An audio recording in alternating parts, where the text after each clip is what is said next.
Because I believe fear is something that is real. And I believe that fear is something that we struggle with, and I believe that fear is something that holds us back, and I believe that there's so many of us that are afraid of so many things, and maybe that's different for all of us. Some of us are afraid of some financial things that are ahead of us. Some of us are afraid of some medical things that are ahead of us. Some of us are fearful of our family and what could happen with our children and our marriages and jobs. And there's fear, but fear, here's the thing. Fear is real. And what do we do with that fear? And how do we not be fearful like we talked about last week? How do we not be fearful, but how do we live fearless? And what do the scriptures have to tell us about that? And what does the Bible have to tell us about that? And what does it look like for us to live a life that is fearless? And so this morning, I want to talk to you for a few minutes about a fear of failure. Because I believe that a fear of failure is something that can sometimes prevent us from something great. And I think that a fear of failure is something that is real for us. I think that at some point in our lives, we all have stepped up against something or get ready to step into something. And that fear of failure kept us from stepping into the future that maybe God has for us because of the fear that we felt in that moment. What if it doesn't work out? What if it doesn't come together? What if we step out and the money's not there? What if we step out and the job's not what we think it's going to be? What if we step out and this happens? What if we do this and this doesn't happen? Or what if we do that and this doesn't come through? And so sometimes I want to do this. I feel like I'm supposed to do this. I feel like I'm called to this, but I'm not really sure what I'm supposed to do. And so in this moment, this fear of failure keeps us from stepping into what I believe God could have for us.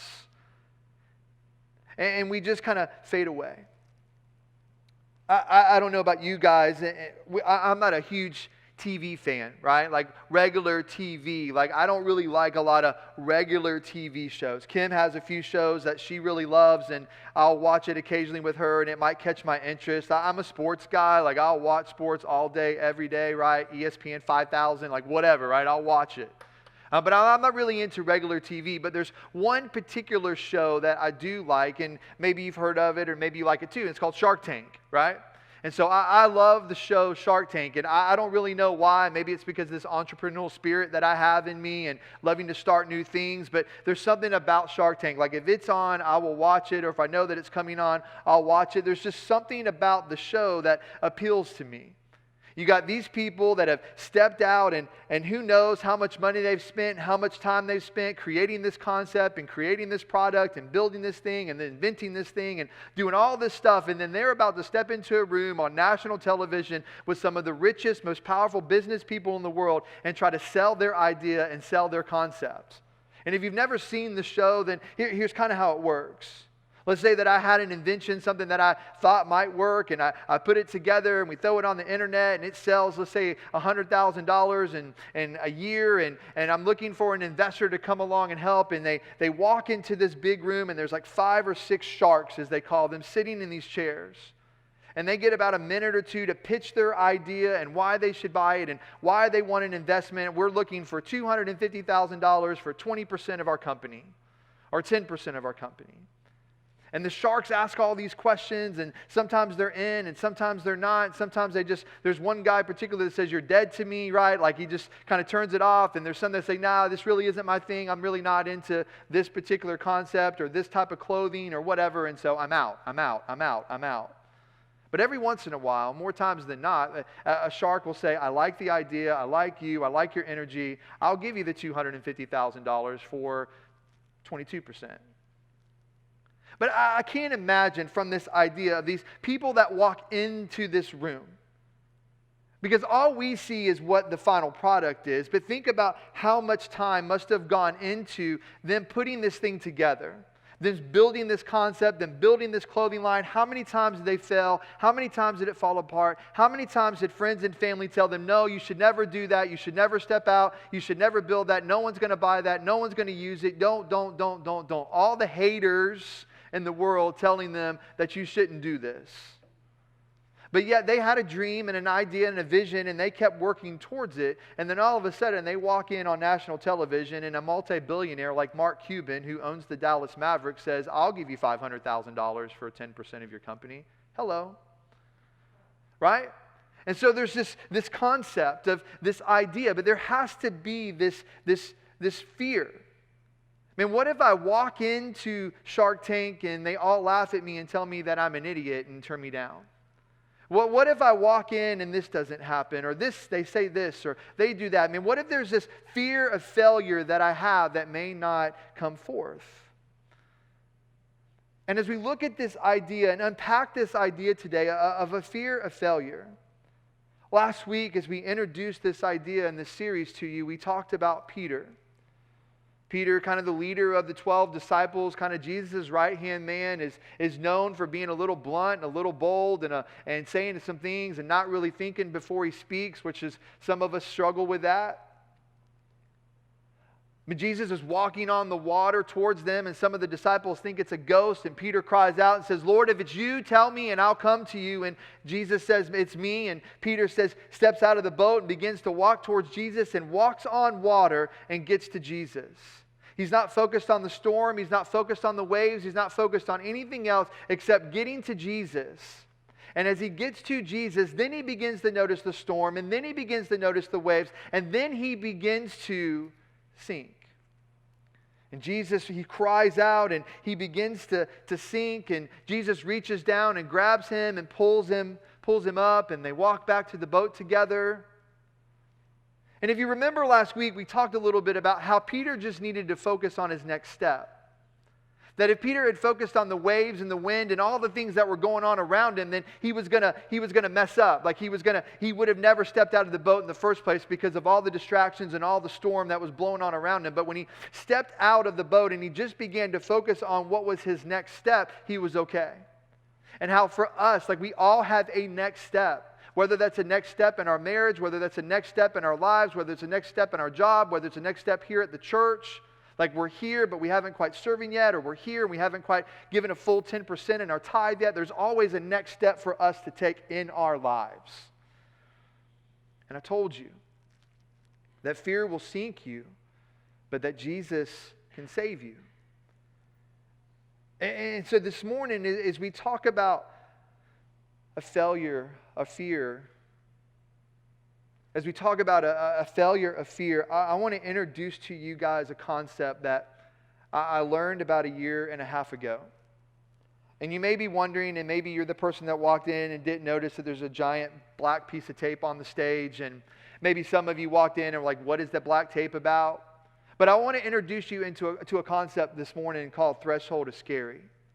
And I want to talk to you a little bit about threshold of scary. And the tape on the stage that runs down the front of the stage is going to kind of act as a visual for you as we talk about what a threshold of scary looks like. Because here's what I know about every single one of your lives, regardless of how long you've been following Jesus or whether you're not following Jesus at all, we all have a threshold of scary in our life. I have multiple thresholds of scary in my life, and they pop up probably about, 50 times a year. That there's different things that I need to do and different things that I need to step into, but we have what is called this threshold of scary. And what do we do with it? And the way that I heard it taught and the way that it was presented to us is it really talked about what it looked like for us to step into brokenness. And to recognize the sin that we have in our lives and to be able to kind of cross over this threshold of scary, to get through this brokenness and the sin that we have in our life. And all of that is very true. And all of that is very real. But this morning, I want us to look at this threshold of scary as in the concept of fear. And I want us to keep looking at Peter's story this morning, and I want to track with him a little bit. And so if you have your Bibles this morning, I want you to turn with me to the book of Matthew chapter 26. Matthew chapter 26. We tell you this almost every week, but man, if you need a Bible, if you don't have a Bible, on the table as you exit in the foyer, there is a connections table, and there are free Bibles on that table.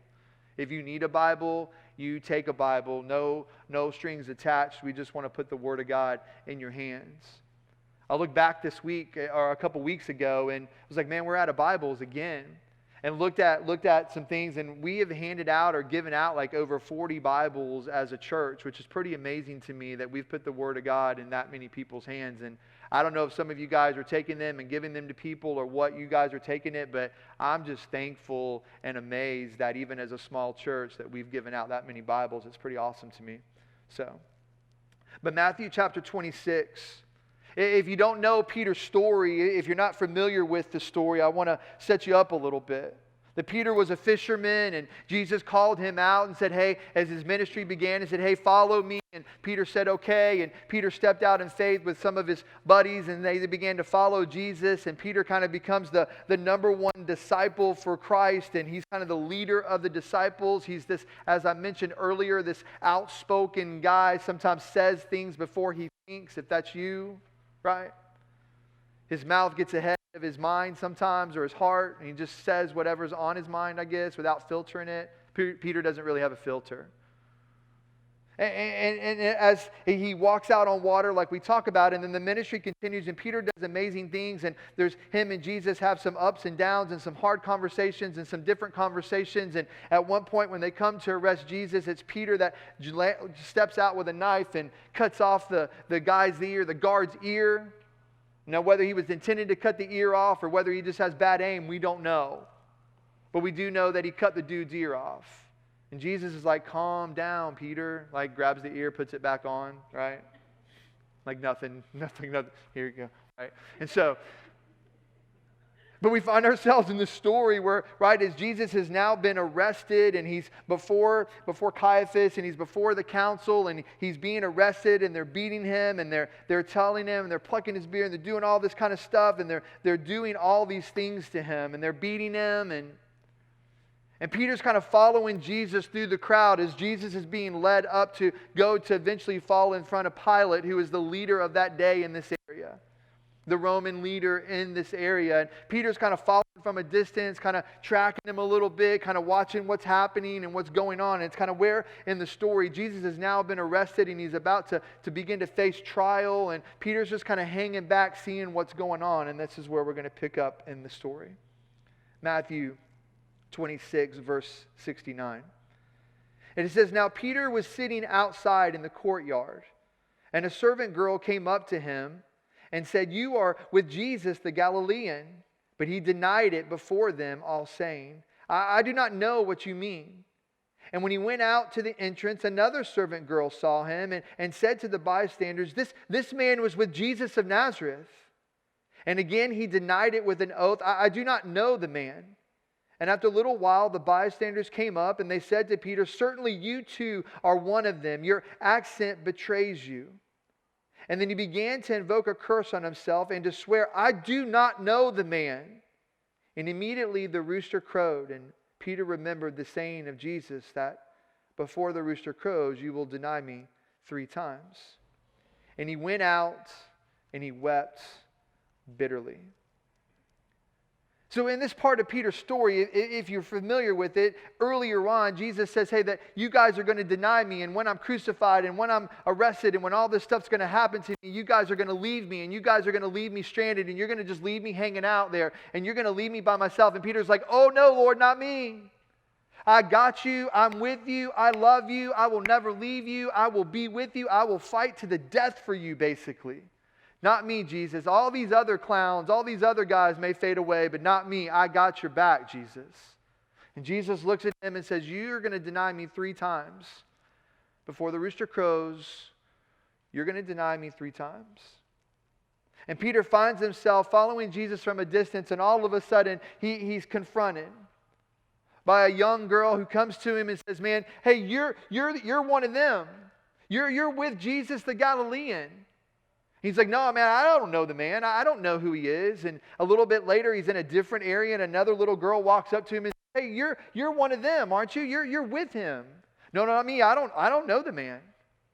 And then a third time, another bystander comes by and goes, man, you don't look like us. You don't talk like us. You don't sound like us. Like, you're with him. You're one of his disciples.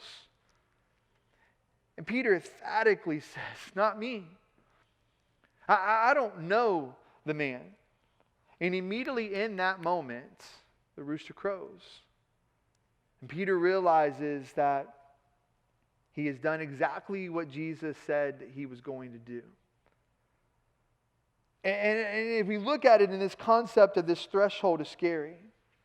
Peter had said earlier when everything was good in his life and everything was going well and Jesus is beginning to prophesy and begin to say, this is what's going to happen when I die. And Peter's like, nope, not me. Things are good in life. Everything's good. I love you. I serve you, Jesus. We're just hanging out together. We're doing ministry together. Everything in our lives are awesome right now. And so, hey, as long as everything's good, man, I'm good. I would never betray you, Jesus. I would never leave you hanging. But the moment that it gets a little rocky, and the moment that his faith is questioned, and the moment that he's a little bit worried about, and I can only imagine that Peter knows that, man, if I admit that I'm with him, if I admit that I am one of his disciples, if I admit that this is what's happening, then in that moment he knows that he too will be arrested. And the fear overwhelms him. And instead of stepping through this threshold of scary and going, yep, I'm one of them. Yeah, I'm with him. I've been with him for 3 years now. I love the man. I'm with him. I don't care what you do to me. Like, I'm with Jesus. I told him I would be with him, and I will continue to be with him. Like, here's this threshold of scary, this fear of what's going to happen, and Peter doesn't step through it. He kind of retreats. He bumps up against this threshold of scary, and he will not step through it in that moment because he's afraid of whatever he's afraid of.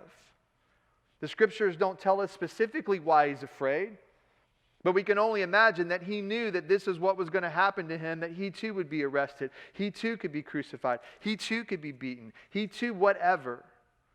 And he bumps up against this threshold of scary, and he refuses to step through. And it says that he just kind of retreats and he kind of walks off and he just goes and he weeps bitterly. And we don't use the term weeping bitterly in our culture. We probably use the terminology like an ugly cry, right? Like you just are broken. Like something has happened in your life and there is a fear that you have bumped up against. There is something that has happened and man, you are just broken to your core and you can't help but the tears are just flowing from your eyes. At some point, all of us have been there, and if you haven't, at some point you probably will be. And we all handle emotion and we all handle things differently, right? Some of us are criers and some of us aren't. The joke at our previous church was that I don't even have tear ducts, right? Because I just never really cry. But there's times that something happens and God moves and something steers up in my heart and tears begin to flow from my eyes. But man, this isn't just like a tear rolling down Peter's eye. Like it tells us that he retreated, he walked away from this threshold of scary that he was afraid to cross, and he just weeps bitterly. Jesus is later arrested and crucified and put in the tomb, and if you know the story, Peter and his guys just go back to fishing. Like they're just like, well, Jesus is gone. So I don't really know what we're supposed to do, and I don't really know what it is, so I guess I'll just go fishing. I'll just go back to doing what I did before Jesus came into my life, because that's all I really know, so I'm just going to go back to fishing. But here's this idea for Peter, is that he was afraid to cross through this threshold of scary, and I believe so often in our lives sometimes that fear keeps us from our future. That fear keeps us from our future. All of us at some point are going to bump up against something. Some of us are just kind of cool with the status quo, and we just kind of go through life and just go to work every day and work and take care of our family and just kind of go through some life and just kind of go through life, and we're good. As long as everything's peaceful and everything's good and bills are paid and money's in the bank and marriage is good and kids are good, and then I'm good. For our students and our college students, like I go to school, I make decent grades, I'm passing, I'm hanging out with some friends, I got a decent social life, like everything's pretty good, I'm good. But there's others of us that have dreams, and there's others of us that have certain things that we want to step out into, and there's certain things that we want to do, and certain ministries we want to start, and certain ministries that we want to be a part of, or jobs, or dreams, or the person on Shark Tank with this crazy invention that when you watch it, you're like, dude, that's so simple. How come I didn't think of that? But all of us have something in our lives, right? That we're at this threshold of scary, but we're afraid to step through it. And so often in our lives, fear keeps us from our future. And maybe, just maybe, it's the fear of failure. That maybe for you, the fear of failure today is your threshold of scary. The unknown that's over here on the other side.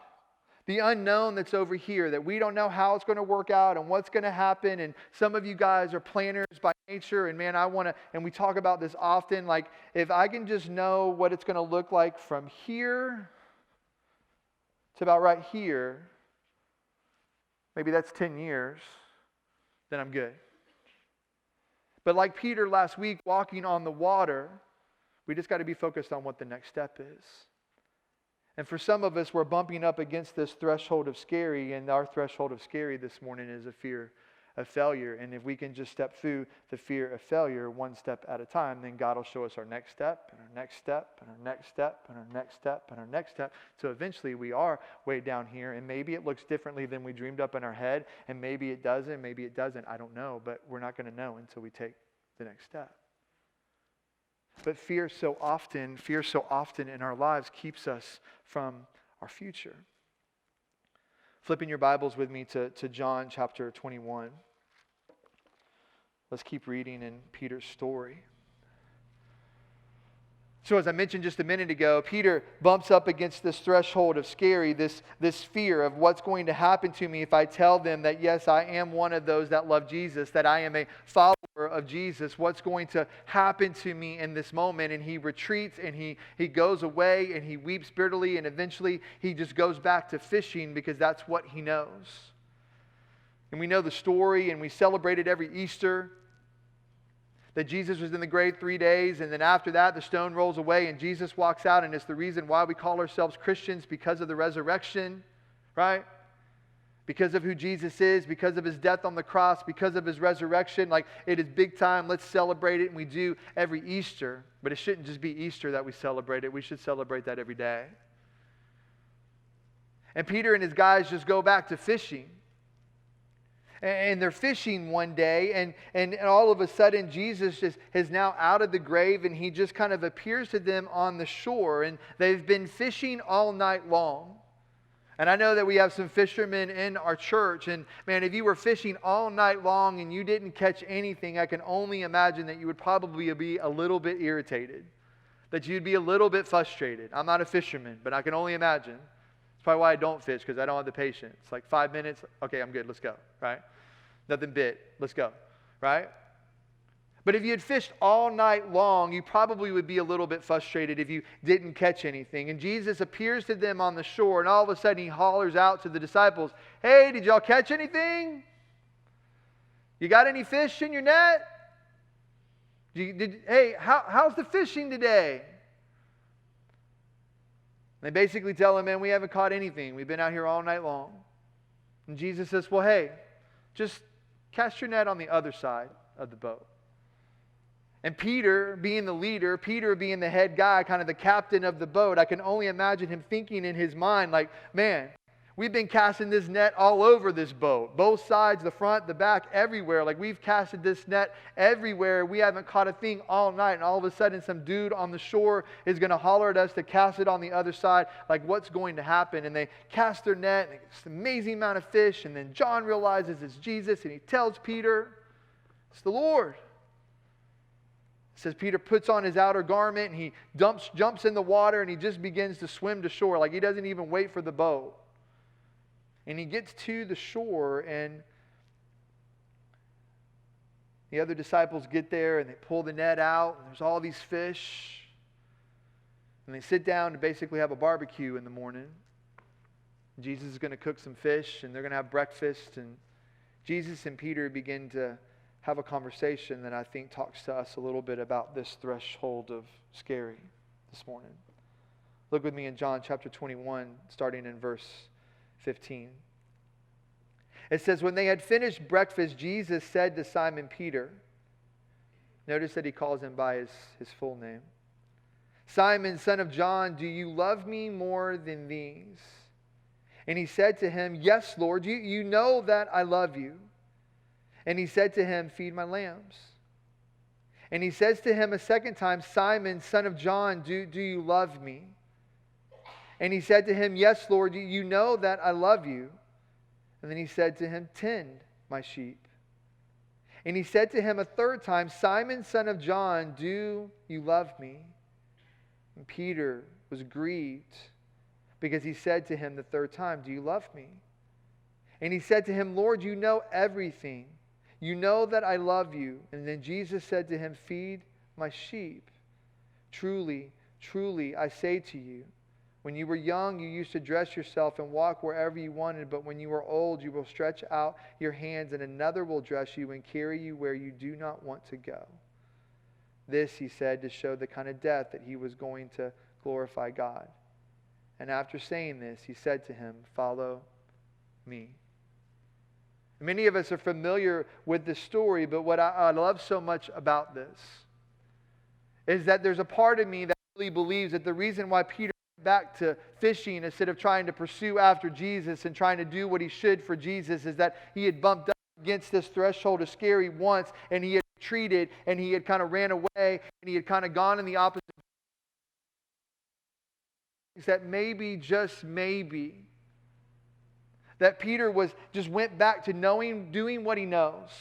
The thing that he was the most comfortable with, which was fishing. It's easy. Like, we all have something that's the go-to for us. We could all go back and do a hobby or do a job that just comes second nature to us. And so when we don't know what's happening and we don't know when there's unknowns circling all around us, we typically have the tendency to go back to the things that we know. I believe that there's a part of me, Peter was afraid of failing again. And it was the fear of failure, this lack of want to go across this threshold of scary that kept him going back to what he knew, and he just went back to fishing. But Jesus, being Jesus, comes to the place where Peter is. Notice that. To the thing that Peter went back to. What Peter went back to what he knew, and Jesus met him where he was. How many of us has Jesus met us wherever we are in that moment?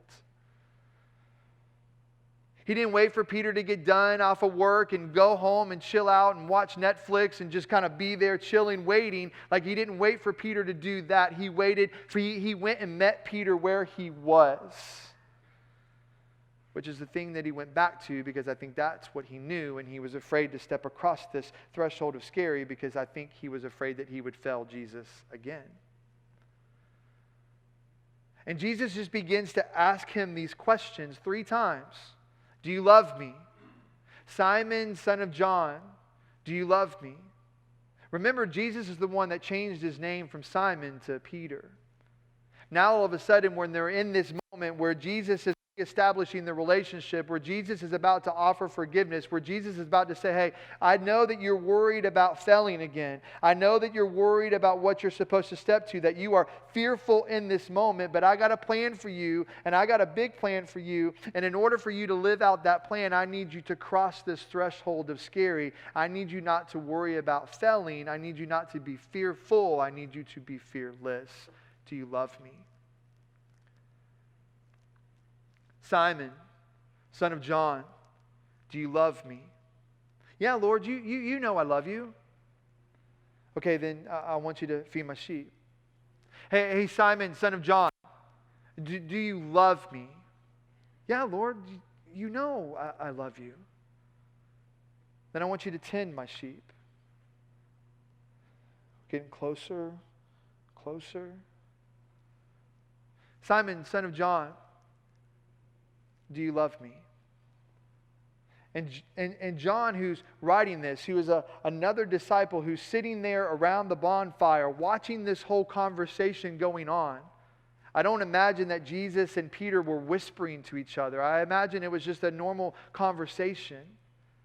And John's writing his account of it. And the third time when Jesus asked him, Simon, son of John, do you love me? It tells us that Peter was grieved because Jesus asked him a third time. But here's the difference in the story.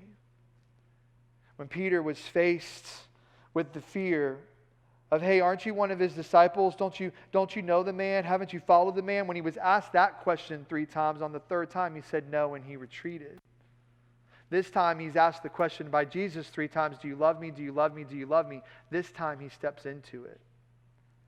Because he could have done what a lot of us have done when we face the threshold of scary, when we're afraid of failing. He could have immediately in that moment, he could have been like, man, you know what? I failed him once. I'm going to fail him again. He's asking me 3 times, do you love me? Do you love me? Do you love me? Because he doesn't really believe that I do love him. So maybe I don't. And I'm just going to go back over here and I'm just going to go back to fishing and I'm just going to weep bitterly and I'm just going to walk away. But instead of this time retreating, Peter steps into it.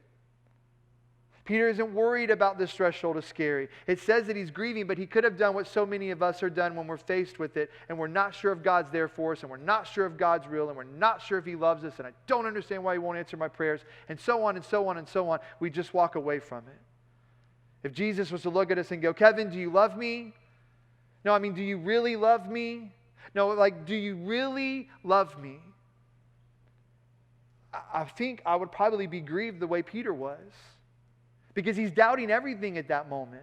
I failed him once. Does he think I'm going to fail him again? I don't know what to do. I don't know how to answer the question. But Peter steps into the fear. And I believe at that moment he crosses over the threshold of scary. And he says, Lord, you know that I love you.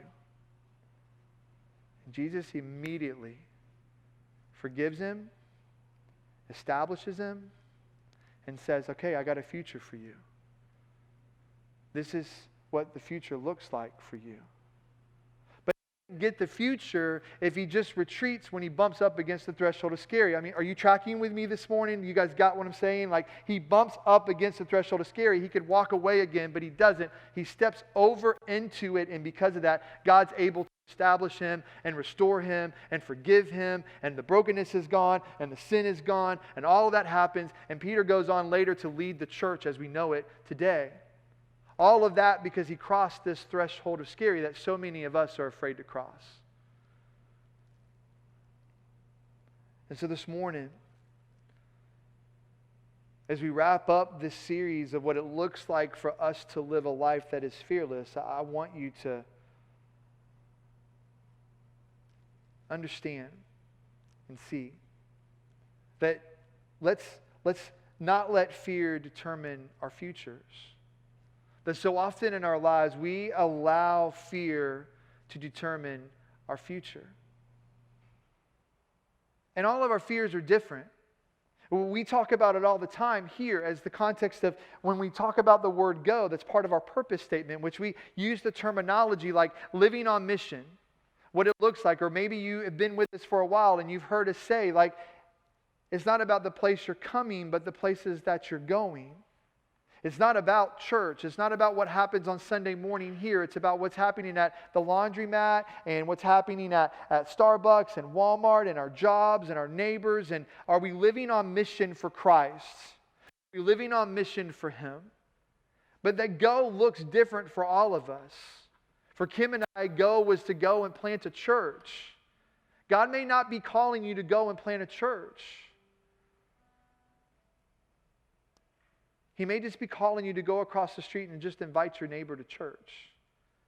To invite that student in your class to church. And when we look at this idea of this threshold of scary for us, is we're afraid to step into because of fear of failure. That we're not willing to cross it. We're not willing to go across this threshold of scary for whatever reason. We're worried about failing. We're worried about what people are going to do. We're worried about this. We're worried about that. We're worried about the unknown that's over here waving its arms, that we don't really know what the unknown looks like and what it is. And the unknown's scary to some of us. Some of us are like, charge. Some of us are like, no, man, I'll just hang out over here. And every once in a while, I'll kind of lean in and look and see if I like what's over there. Maybe I'll step into it. I don't believe that's what God calls us to. And I don't believe that's what God has for us. I believe that we have said often that God's word says that I haven't given you a spirit of fear, but I've given you a spirit of power and of love. That we don't have to live our lives in fear. We don't have to live our lives in the fear of the unknown. We don't have to live our fears of not knowing. Like, man, let's just embrace every day that we have and let's just live that life on mission for God. And if He's calling us to something, let's not worry about failing. Not all of us are called to be pastors, and not all of us are called to be missionaries, but maybe, just maybe, there's something at work that you need. Something that's before you as a family. Something that's before you as a student. There's something there that you're thinking about and know about and want to step into, but you're afraid to cross this threshold of scary, like Peter was early on in his life. But when he finally steps through, there's amazing things that happen in his life. And so don't let fear determine your future. Because many of you guys have been living in a state of fear for a long time. And maybe it's not just a fear of failure. Maybe it's a fear of whatever. You know. You know what you're afraid of. Maybe it's relationships. Maybe it's family. Maybe it's this. Maybe it's that. Maybe it's finances. Whatever it may be. I could list 1,000 fears that we feel and experience and worry about. But man, let's not let fear dictate our future. Let's not let fear determine our future. Let's step through our threshold of scary and let's step into what I believe God has for us. So this morning, I want to ask you to close your eyes and bow your heads for me for just a moment.